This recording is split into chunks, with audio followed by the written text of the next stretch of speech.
Hi, I'm Mark Lesage, and I like history. I like to place myself in different time periods and imagine what it was like. I like the minutiae of history, the small details of everyday life. I'm not so much on the stories of the kings and queens or rich and powerful or even the great military conquests. No, I'm more interested in how my counterparts lived.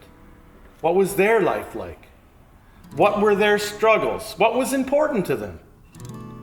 What they do for entertainment? What did they do in times of conflict? It's not always easy to find such history, as you probably know. History of the what? The common folk, the average citizen, the ordinary Canadian. I've always detested that term. How did we become such a great nation from the efforts of ordinary citizens? It does not compute. No, I like to think that we are, all of us, extraordinary. And I believe that if you study the people of our history, you will find this to be true. I'm telling you this because I'd like to tell you the story of one such citizen, my great-great-great-grandfather, Pierre Lesage. Pierre Lesage was born in 1788 in L'Assomption, Quebec. 3 years later, by an act of British Parliament, Quebec is divided into two provinces, Lower Canada in the east, Upper Canada in the west.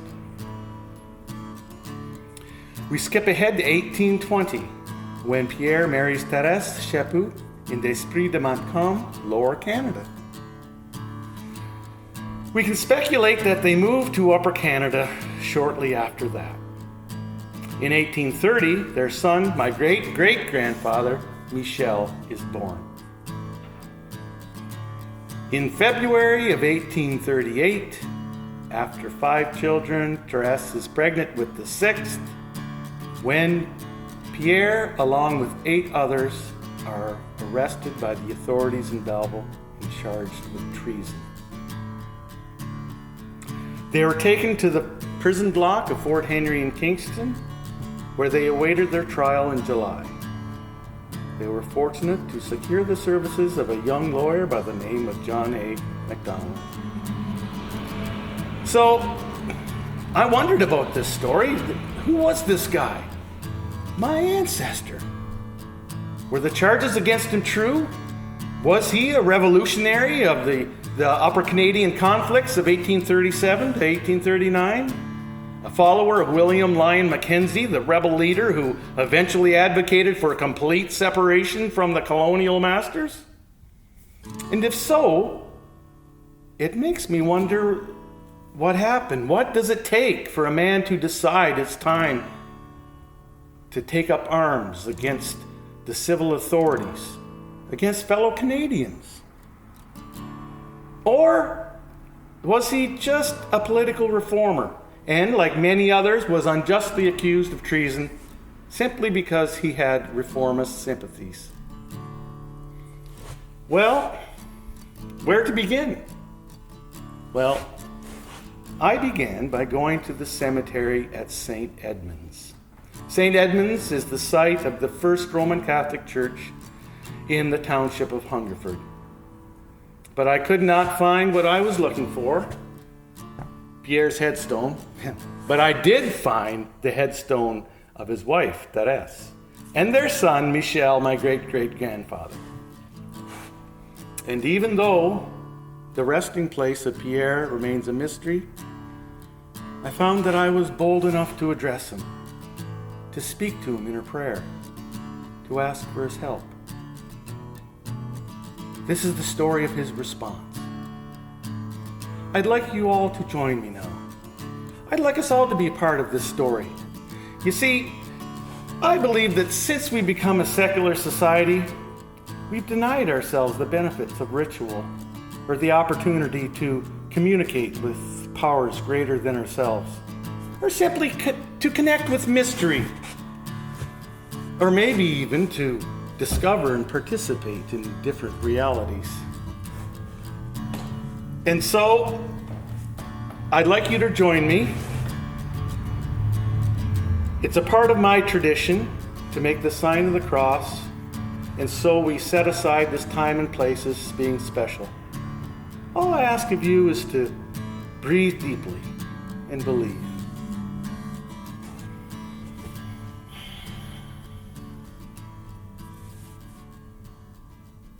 Hello, Grandfather Pierre. Hello, Grandmother. And all my other relatives who are about. Grandfather, I understand that you were, well, maybe you were, one of the citizens of Upper Canada who were willing to take up arms against the government of the time, the government that we have come to call the Family Compact. I wonder what your story is. Will you tell us what went on? I don't mean to conjure you up like a seance or something. I'd just like to get to know my ancestors better. I'd like to know if there's anything in you that's in me. Who are you, Grandfather? Are you a humble farmer, a political malcontent, a violent revolutionary? What happened? What does it take for a man to decide it's time to take another man's life? V'là le bon vent, v'là le joli vent, v'là le bon vent, ma amie m'appelle. V'là le bon vent, v'là le joli vent, v'là le bon vent, ma amie m'attend. Derrière chez nous y a un étang, derrière chez nous y a un étang. Trois beaux canards s'en vont baignant. V'là le bon vent, v'là le joli vent, v'là le bon vent, ma amie m'appelle. V'là le bon vent, v'là le joli vent, v'là le bon vent, ma amie m'attend. When is it time to take another man's life? It's never time, Mac. Don't you know your commandments? Thou shalt not kill. What do you think? Have you ever taken a life? What would it take for you to kill a man? Oh, I see you brought your friends along. Did they believe as you do? My grandson, I guess he's a bit of a strange one. He still believes in the angels and the spirits and the goodness of creation. My great-great-grandson, Jim Lesage, who joined me last year, well, he was telling me that hardly anybody go to church anymore. They don't believe that old-fashioned stuff. But you do now, right? We believe, if only for an hour, but we believe. He needs to believe that we're all not just big fleshy bags of coincidence. That the love here is strong and everlasting. It's what we all want to believe, n'est-ce pas? Oh, excusez-moi, that is not why you are here, I know. You want to know why as well? Why I make the certain choices? Well, why don't you ask yourself? How much suffering are you willing to endure? How much injustice is too much? Well, maybe you're thinking, well, back then things were different. People were more familiar with death. It's true. Like if you wanted to eat meat, you had to kill the animal yourself. If someone got sick and died, there was no invisible earth to come along and whisk it away. People were more familiar with that. Did that make it easier for us? No. There was more violence, that's for sure. There's riots, there's street fights, there's brawls in the public houses and the taverns, there's bullying, plenty of that. But mortal violence? Violence to kill? That was something else entirely. Well, I'll tell you a story to show you what I mean. In 1839, some men accused of being from the Patriot Army, they were over in Canada and they were raiding and robbing the banks. Well, the first bank they got into, they said, "Give us all your money," right at the point of the gun.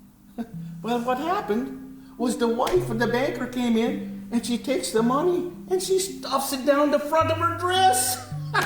It's true. Well, what could they do? They had to leave it. They may have been the bank robber, but they were still the gentleman. But you know, there were those who said that we were not the gentlemen,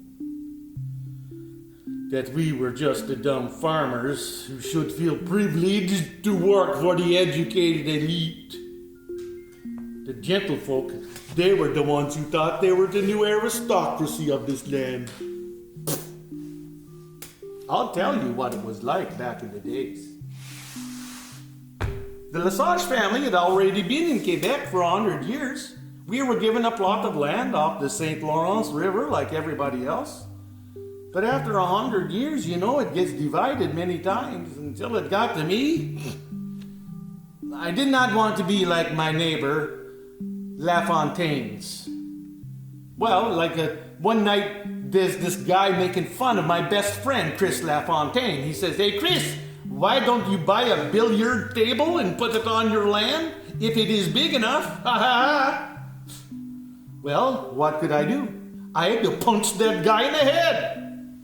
It's not nice to make fun of the poor like that, especially when they are your best friend. So, we heard about the land being available in Upper Canada, and we decided to go. Therese, his family, they get together what money they can. Oh, that's Therese. That's my new wife. She's very beautiful. And the parish even bought us a horse. That was nice too. And then my best buddy, Chris LaFontaine, he decides to join us. That's nice too, I guess.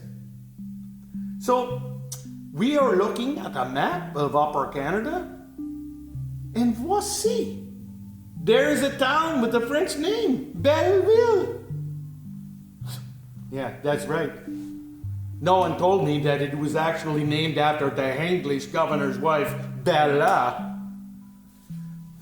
Well, it was a hard journey. You had some villages along the way, but most of it was pretty quiet. Sometimes the road is good, and sometimes you think, where'd the road go? But we made it there all right. We find a nice spot on this lake that flows in, on the river that flows into a lake. Not much is going on. Later, my friend Chris and I, we go to the land registry office. There, the agents were pretty happy to see us. They said, "Sure, we have land. We have lots of land. We have lots of land," they said. "Ha ha! See, that is an English joke." They said, "Just give us your money and we will secure your purchase." I said, "No thanks." They seemed a little too anxious for me.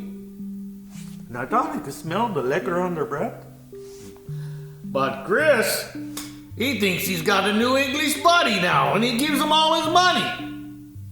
He bought in Turlow. That's just north of Belleville. I decided to go farther north up to Hungerford.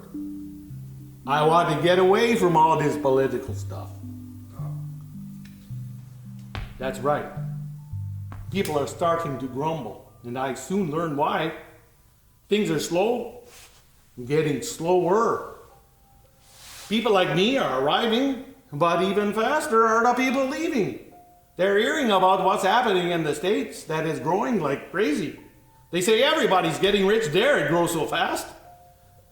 But here, well, like if a farmer, he wants a good price for his produce, where's he going to take it? There's still hardly anybody here. Belleville, maybe 1,800 souls. And even if you did live near Kingston or York, that's your Toronto, how are you going to get there? There's hardly any roads. And you want to build up the province, you're going to need to make an investment, you're going to need some cash money. But there's no cash money here. It's like we had to barter for everything, like they did in the 18th century. It's crazy. They're going back in time. Well, like with education, we know it's a new world and we want our children to know how to read and write. But they think, oh no, we don't want those farmers to be educated. They might get some ideas. Well, like in 1816, the government had spent £6,000 on education. Now, I know you may say, I don't know, that's a long time ago. How much is that? Well, I'll tell you. In the very same year, they spent £3,000 to buy a tea set for the departing governor. So there you go. Education for everybody in the province is only maybe worth twice as much as a tea set. But for probably the only guy in the province who could afford to buy it in the first place. But it gets worse. By 1820, that £6,000 had been reduced to £2,400. I'll tell you what's going on. The British, they are afraid. They're afraid of revolution. They just lost the 13 states to the Americans.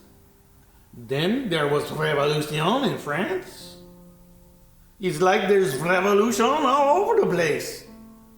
So what do the British do? Do they say, well, we better be nice to our colonists to make sure they're happy and they don't want to leave? They don't do that at all. Instead, you know what? They thought they were too nice to the Americans, that they'd given them too much freedom.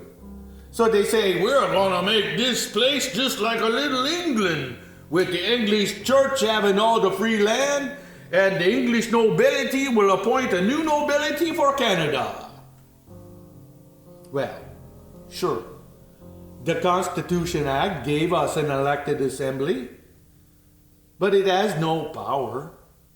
All the power is in the hands of the Executive Council. They are the ones appointed by the English. That's our new nobility, the family compact. And then this compact family spreads throughout the whole province. Because they appoint the magistrates. The magistrates, they become the government of the towns. All the local decisions are made by the magistrates, like who gets land, who gets a business license, where does the road go, everything. So you want to stay on the good side of them guys, right? Well, so what's going on? Why is there so little progress? Well, by 1838, 17 million acres of land had been surveyed, but only 1,600,000 had been given out. Land was being held for speculation. The family compact were waiting for the value of the land to go up. The whole progress of this province is left on the greedy Monsieur table. Excusez-moi. So I go north, like I said. Just give me my plot of land and leave me alone. We find a nice spot on the river that flows into the lake. On the other side of the lake is somebody is building a mill. There is a community of Mississaugas that are close by. Thank God for them. We never would have made it without them, you know. They showed us what plants to eat, how to survive the winter. You know? The English, they say that they are savages and they live in the wildness and chaos, but this is their home. This is their safe place. They say they sold this land for a few muskets and some cloth, but I'll tell you, it was shameful what happened at that shotgun treaty. In 1783, Chief Minus, that's the chief who represents the tribes, he meets Captain Crawford on Carleton Island. It's in the middle of the St. Lawrence to make the treaty. Well, this is Captain Crawford. He takes a shotgun and he shoots it into the air. Kaboom! And he says, wherever you can hear that shotgun blast, that's as far as the land is that I'm buying from you. Well, good. You know, I was not there, but I bet I could tell you that Captain Crawford, he must have had a pretty big ears, eh? Because I'll be damned if I could hear a shotgun blast in the middle of the St. Lawrence River where I live in Hungerford. By 1825, they were mostly all gone. You know, we thought there was lots of land at the time. We thought the trees would last forever. But the land was changing so fast. We tried, you know. We tried to wait for progress for the good times. But hey, it was not all that bad. No. We do have to have fun, let me tell you. We would visit our neighbors and our friends whenever we could. And there would always be plenty of ale and maybe some homemade whiskey, you know. And we would get together and play the silly games like seeing the moon. That's a funny one. And, we'd always have games to show how athletic and strong you were. Very important, yes. Oh, like déloger le couteau, that dislodged the knife. Maybe I could show you. Would you like to see that? It's one of my favorites. I'm very good at that. Let us see. Oh, yes, dislodged the knife. So I got the knife like that. And I put it into the wall. Don't do this at home. Look at that, eh? And then you get a broom like this. And you put it between your legs. Okay? Now, I don't recommend you do this like this in front of your mother. She could get upset. But what happens is like this. I'm going to dislodge the knife. Just like this.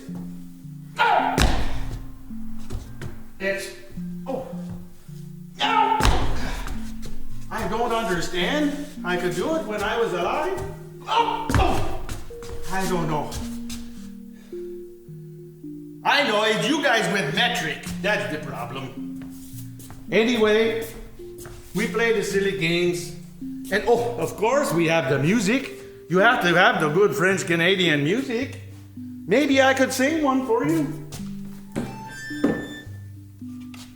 Let us see. Oh, I know one. It's very traditional. It's so traditional it comes from France. My Uncle Louis told me. Uncle Louis is like the mouton noir, the black sheep of the family. Because he became one of those coureurs de bois. Well, he said that the voyageur loved this song because it's got a good rhythm to paddle your canoe. It's a story about this guy who meets 3 pretty girls. So maybe I'll try to remember. Kind of goes like this.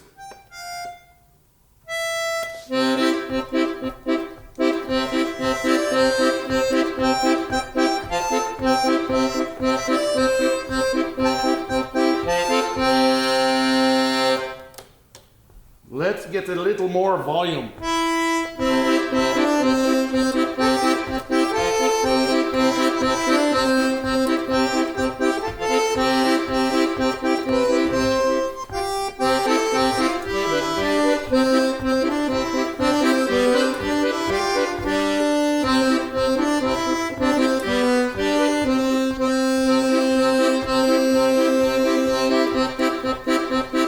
Riding along the road to Russia City, riding along the road to Russia City, I met 3 girls, and all of them were pretty. C'est la vie qui nous mène, c'est la vie qui nous mène là-haut.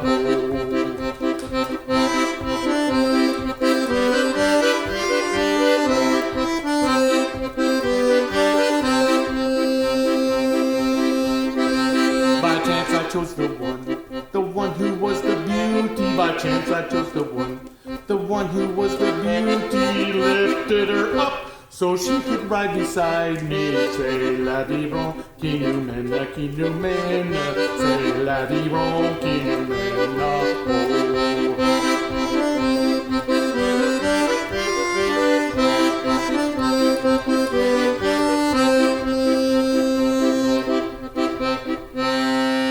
With never a word, we rode along together. With never a word, we rode along together. After a while, she said, I'd like a drink, sir. Say la di ron, qui nous mène, say la di ron, qui nous mène, oh.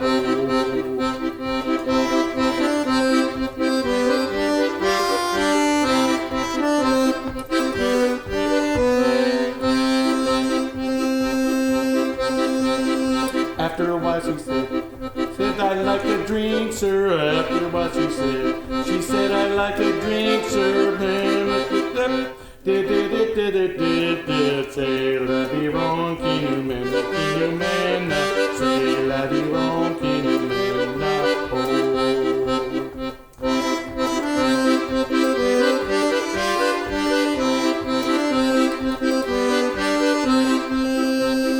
Quickly I found a spring from out of the mountain. Quickly I found a spring from out of the mountain. But she'd not drink the water from the fountain. Say la di ron, qui nous mène, say la di ron, qui nous mène, ah-ho.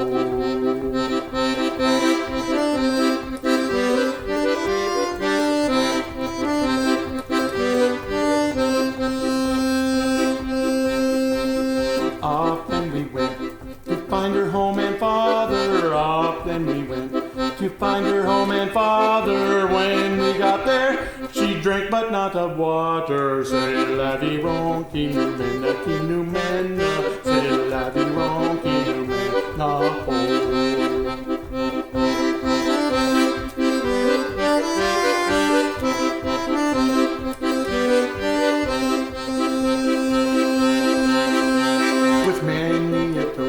She drank to her dear mother with many a toast. She drank to her dear mother. When she was done, she drank to mother and father. Say la di ron, qui nous mène, say la di ron, qui nous mène, oh.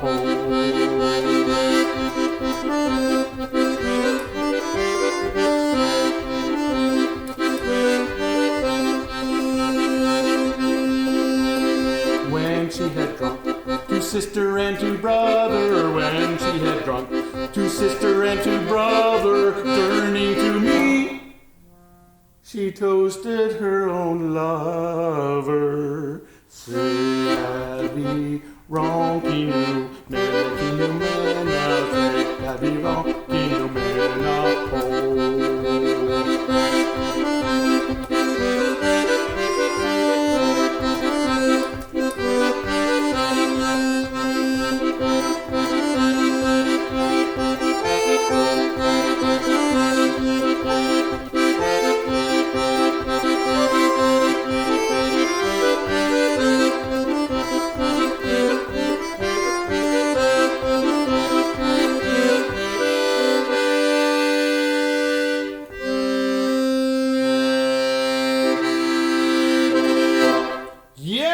Isn't that fun? I tell you, who needs the internet nowadays when you could have fun like that? But anyway, we knew how to have the fun, I'm telling you, because most times, like I was saying, are not so much fun. Instead of things getting better, they were getting worse. Belleville at this time, it becomes split between those who support the king and the compact, called the Tories, and those who want change, called the Reformers. In the elections, Belleville can send two people to the assembly, and usually it is one Reformer and one Tory.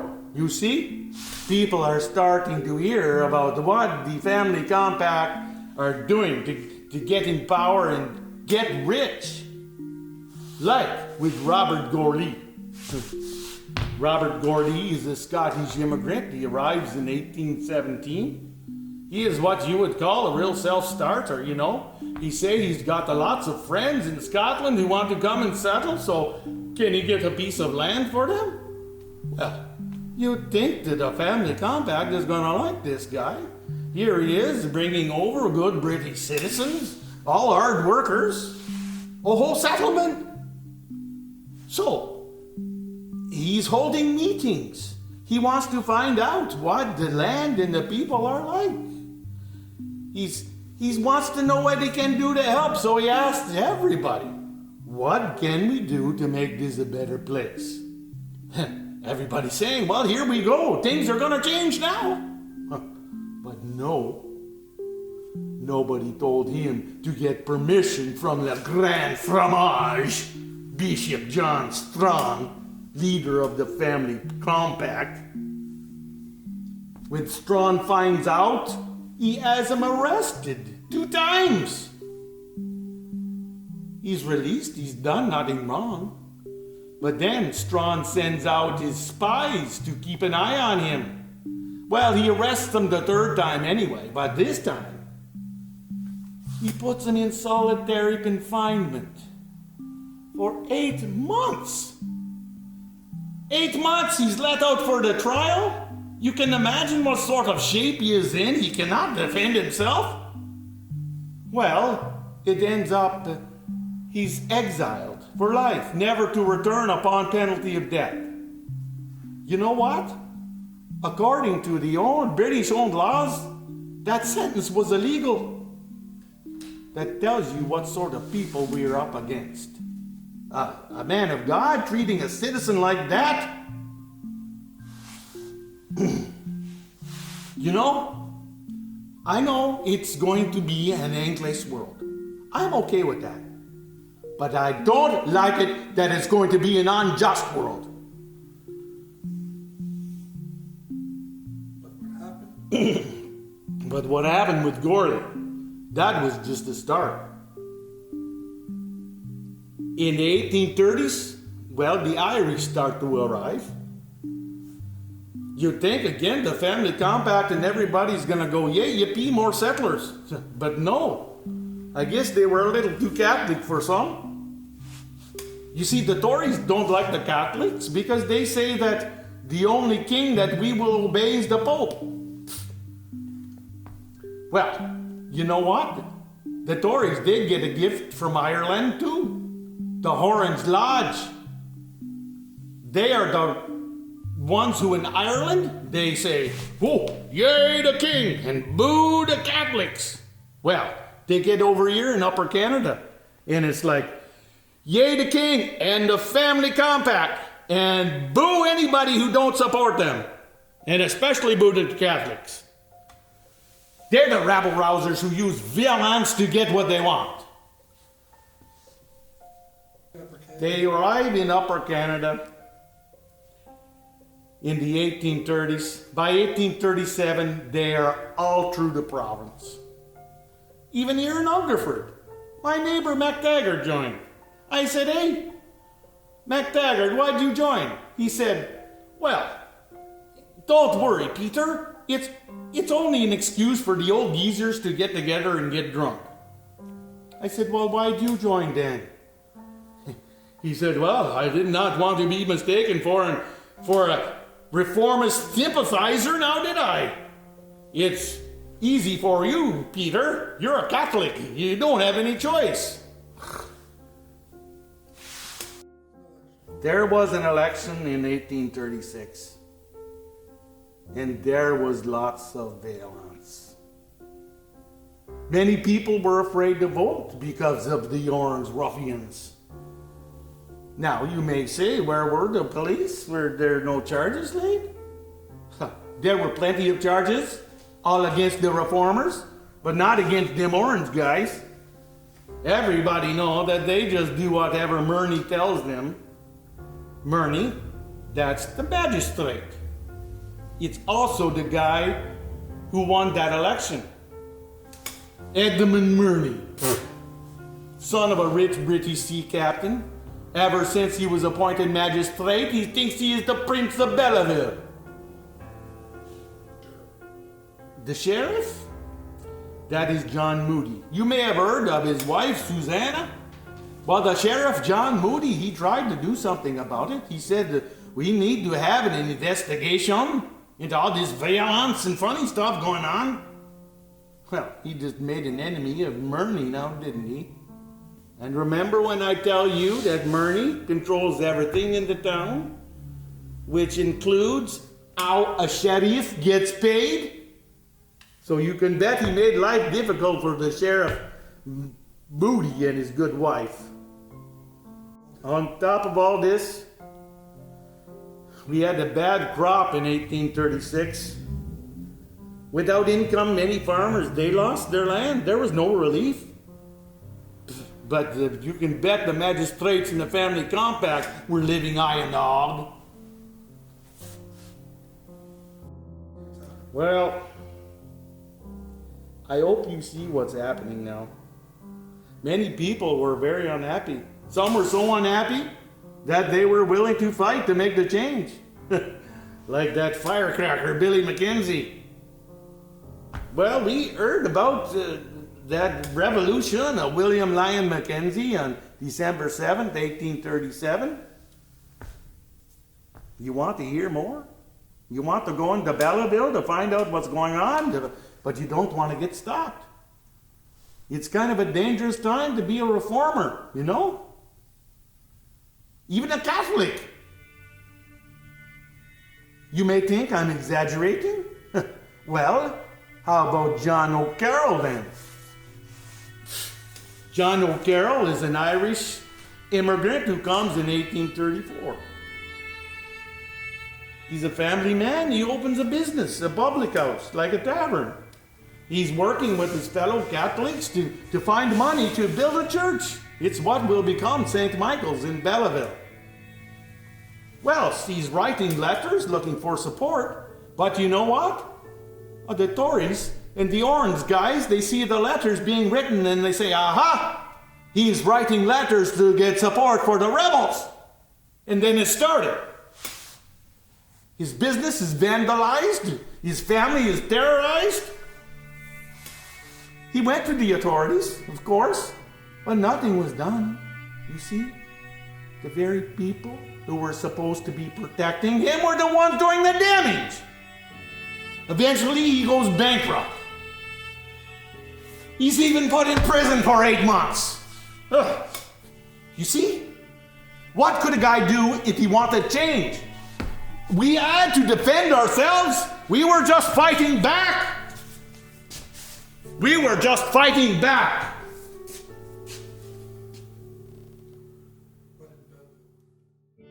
But in Belleville, things are going crazy. Especially when we hear the rumor that Mackenzie, he escaped his enemies and he was now in the States trying to raise an army to raid Canada. Well, all the Tories, like Murney, and especially that newspaper guy, George Benjamin, they're stirring up hatred against the reformers.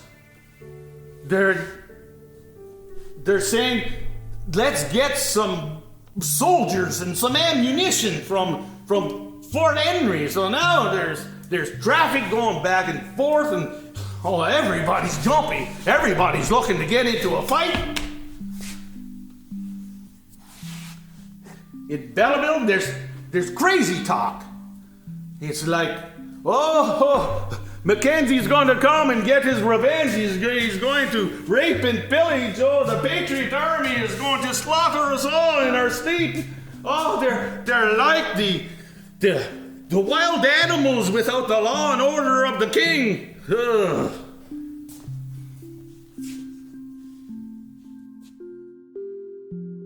One day I go to see my friend Chris in Thurlow.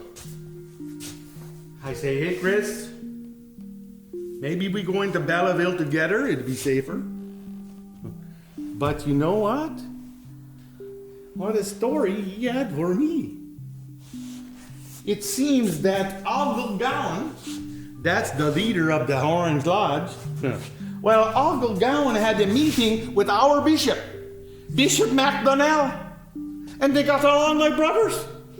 Well, Ogle Gowan says, well, Bishop MacDonald, the Orange Lodge are not about hating the Catholics. We're about the preserving the traditional ways. And MacDonald says, oh, 'tis a fine thing. Let's have a drink of Irish whiskey to celebrate our friendship, and I'll make sure all the Catholics know that the bishop supports the king and the Constitution. Oh.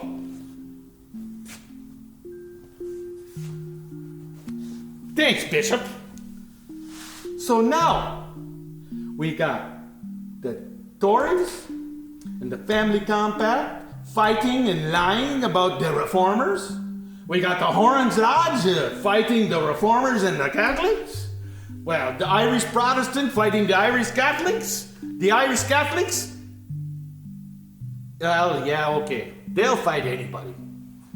But you see what is happening? And then our own bishop, he's telling us to keep quiet and support the British law and order. What law and order would that be? The law and order where if you try to help out the province, you are sent into exile like Robert Gourley? The law and order where if you try to do your job like Sheriff Moody, you're not paid? The law and order where innocent people are abused and violated just because they're Catholic?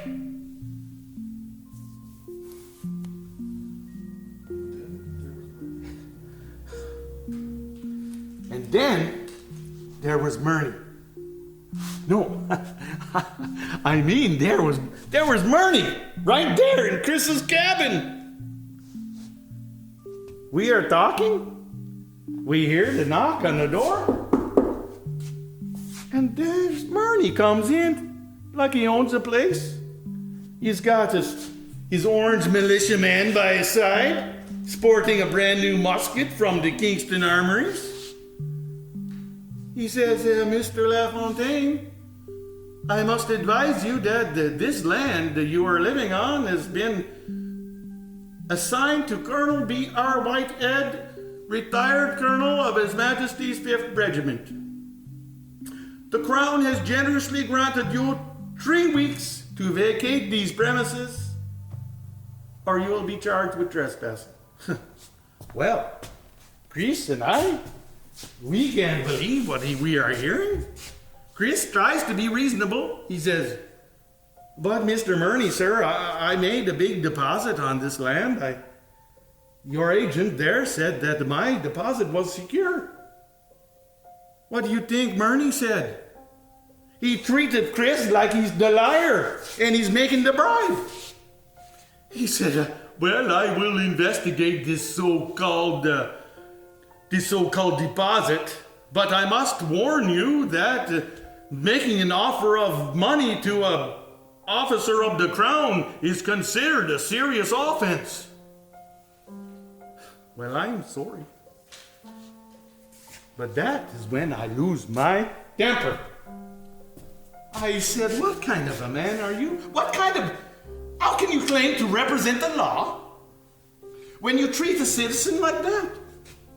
What kind of law is this that only supports the rich and the powerful? What kind of law is this that only supports people like you?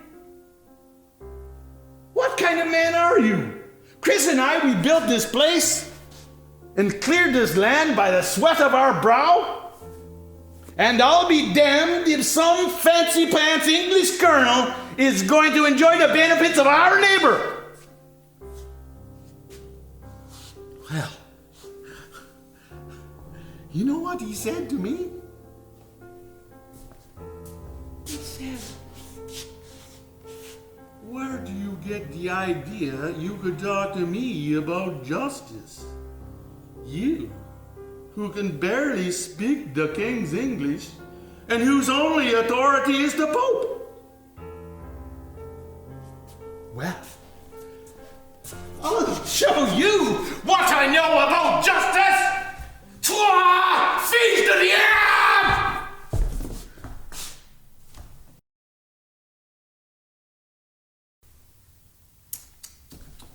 It's Pierre Lesage, isn't it? Yes, I thought so. I really thought that you'd be more careful. But you have served to clearly demonstrate to me why people of your religion cannot represent yourselves in the public sphere. You are too ruled by your passions. Being able to use your passions in the service of the rational intellect is the product of much training and breeding. You ask what sort of man am I? I will tell you. One who willingly accepts the responsibility of guiding our area through these turbulent times to the peace and prosperity of the King's Empire. You, sir, should content yourself with being provider of food for our young colony and nothing else. Please, stay out of affairs for which you are not qualified. You see, the British Crown is the greatest power on earth. It's got to this pinnacle of power by the strength of its monarchy and its monarchical institutions. Republicanism will simply lead to ruin, Mr. Lesage. Look at how our factions fight now. How could you ever expect to see progress in a government, in a country, when the populace is so divided? It is unfortunate that we must use the services of the Orange Men. But you see, we have a moral higher calling. What if we, by our negligence, allowed your reformist sympathies to thrive? Why, the bloodshed that has spilt so far would be nothing to the torrent that would follow, should you succeed. Your friends in the States would soon join forces, and then we would be naught but another American state. And please be aware, our government in York does have certain expectations of the men who settle in this country. First of all, they must be loyal to the British Crown. They must accept the rule of law as administered by the Crown-appointed agents, and they will endorse the class-based society that has given our beloved Mother England such strength and stability. As far as religion goes, you will find us to be quite tolerant and willing to accommodate, but you need to realize that only a civilized religion, like the Church of England, can bring order out of an environment that is as yet ensconced in wilderness and chaos.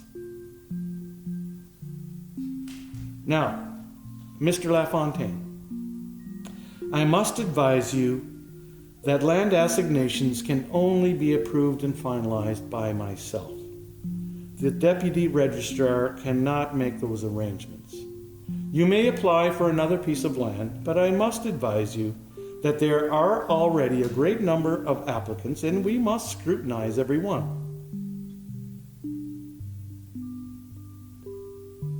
And don't forget, 1/7 of these lands will go to the church, and 1/7 will go to the crown. Now, Mr. Lesage, threatening to commit violence on an officer of the crown is not exactly the model behavior we would expect for our citizens or property owners of Upper Canada.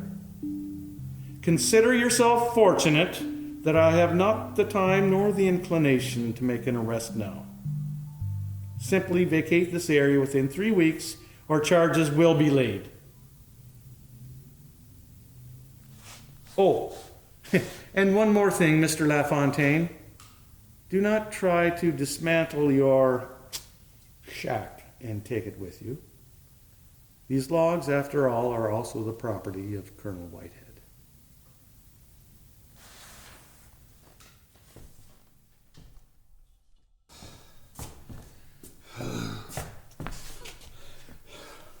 Well, of course, Chris and I could not stay out of Belleville. We were mad. We had to take a crack at something. I never said we were then, in a sense, you know. I had to punch somebody in the head. So we ride into Belleville. We did not have to get very far. We were riding along and we heard some singing in the distance. As we got closer, we heard that they were the Orange Lodge songs. And there were 3 drunk guys. I thought, perfect, here we go. I said, hey guys, do you know Edmund Murney? They said, yeah, he's a great leader. Well, then I called Murney a name that I cannot repeat in mixed company. But it worked because the fight was on. We were doing pretty good. But you know why they were 3 drunk guys singing the Orange Lodge songs? It's because they just got out of a meeting. So then some whole bunch of the guys who heard the ruckus came running after us. Well, and then this fell out of my pocket. It's from the Canadian Declaration of Independence, written by Mackenzie himself. It goes like this. Brave Canadian, do you love freedom? I know you do. Do you hate oppression? Who dare deny it? Then buckle on your armor and put down those villains that enslave and oppress our country. Boy, were they mad when they read that? You think they'd got the devil himself? I tell you, I think that we were a lot closer to our execution on that night than any time during the trial. They were beating us up pretty good. That's when I heard a voice. It's McTaggart, one of the Orange guys. He says, hey guys, Murney will want to charge them himself. So they stopped and took us to him. Murney, he looking so smug. He says, see, too controlled by your passions. He arrested us. Then he arranged for a militia escort in a wagon and they took us to Kingston. In Kingston, we have a hard time finding a lawyer. Lucky for us, we found this young guy, this Scottish guy named John A. MacDonald. I guess he needed the business. But you know, I was not feeling too good when I overheard the Crown lawyers talking. They said that it was going to be an easy trial. The only question was, does the judge have enough gumption to hang us all? Well, that's what I was thinking when I first met MacDonald. And he said, oh, Pierre Lesage, we better anglicize your name to Pierre Lesage. And I said, my name has as much right to be here as you or anybody else. Well, he just kind of laughed at me. He said, well, Mr. Lesage, I will remember to congratulate you for maintaining your ethnic pride when you were dangling from a rope.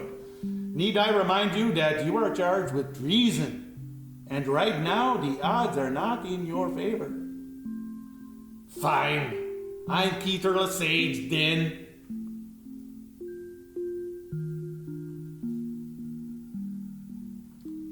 Remember? I told you I was talking to my grandson Jim. Well, he was telling me that he was taught in school that the revolution was just a few grumpy farmers being led by this little crazy man. But that's not the way it was. Many people were willing to fight. In fact, I would say most of them were.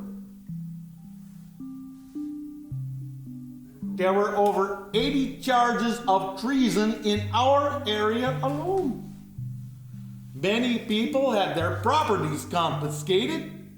Many people were sent to the penal colonies in Tasmania. Many more were exiled. Many more, of course, just left. It's the British who were ruthless. Well, like at the Battle of the Windmill, the British officers told their soldiers to ignore the white flags of the patriots when they surrendered. And like the last time that the Patriot Army came over to raid Canada, well, the colonel, it's the Colonel Prince of the British Colonel, he's got a much bigger force and better arm. He soon scatters them all. Many are found the next day frozen in the bush. But you know what? He captured 5 of them. He took away their guns and he said, "Run for your lives!" one at a time. So his soldiers could take pot shots at them like it was a target practice until they were dead. Colonel Prince's own officers had to intervene to save the last one. Many people, of course, said that he should have been court-martialed for that. It was murder. But you know what happened? He's treated to a public dinner in York, and he's treated like a great hero. Is that the kind of tradition we want to preserve? Listen, friends. Even Mackenzie did all that he could do to bring good government without violence. He took a petition of 25,000 signatures to the British Parliament, but it did no good. Everybody wanted change, and everybody was happy to stay a part of the British Empire. But the work of the Tories was to tell everybody that you either supported the family compact or you were a revolutionary. Well, no one was a revolutionary. Not until the family compact and the magistrates started to ignore their own laws to punish the innocent. Maybe that is a familiar story to you. You may have not have thought of this, but you know, it's much easier for us to travel in the wintertime than it is in the summer. It's much easier to go over frozen snow than it is over a muddy path with the rocks sticking out all over the place. I guess that is why Therese came to see me so soon, right after little Slefferny is born. Slefferny, I know. I told her, I said, see what happens when I'm not around? What kind of a name is Slefferny? We laughed, you know, but it was sad too. We had to hold each other with those cold iron bars between us. And then that beautiful woman, she sang me a lullaby. A la clara fontana. I said, don't come back again. You would need to stay home and take care of the farm, plant the crops. She said, how, Pierre? With Michel, our oldest, he's only 8.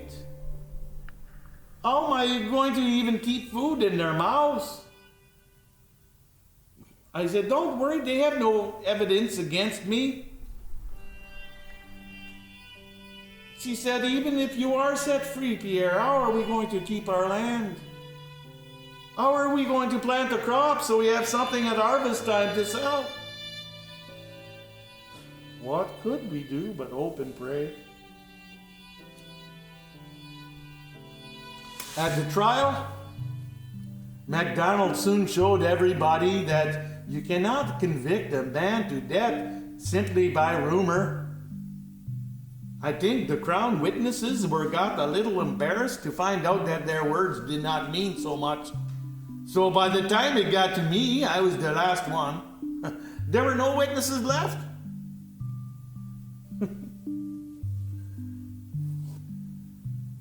When I got home, I find out that orange bastard McTaggart had organized the bee to plant the crops.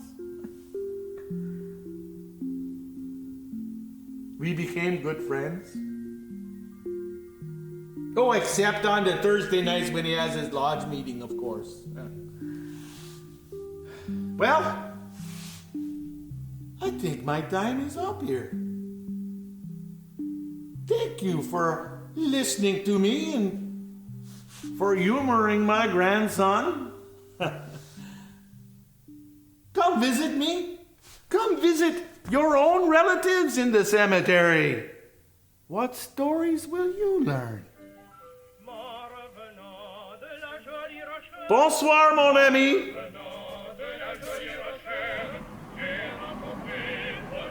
Oh. Well, that's it. Thank you. Thank you for listening to my story. Perhaps next time, you'll be telling me a story. So long.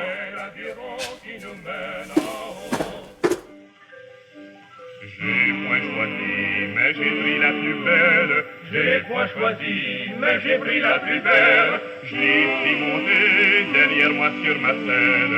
C'est l'aviron qui nous mène, qui nous mène. C'est l'aviron qui nous mène en haut. C'est l'aviron qui nous mène, qui nous mène. C'est l'aviron qui nous mène en haut.